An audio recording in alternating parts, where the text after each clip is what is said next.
Мына Абдулла Жолдас деген ұстазымыз, Алла өмір ұзақ етсін, жақында осы кеше жексенбіде Астанада сабақ болды ол кісіде.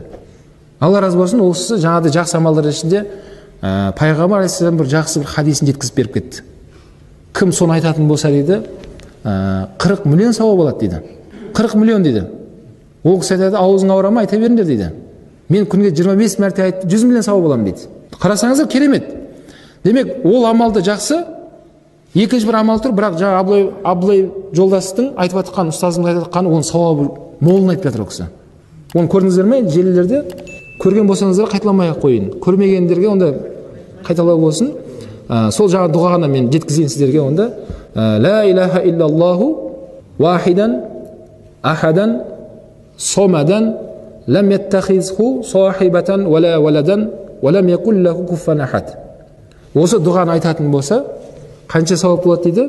10 мәрте айтқанға 40 миллион дейді. Демек 1 миллион 4 миллион бір айтқаныңызға. 10 мәрте айтсаңыз не болады? 40 миллион. Ла илаха иллаллаху вахидан ахадан сомадан лам яттахизху сахибатан вала валадан валам якуллаху куффан ахад.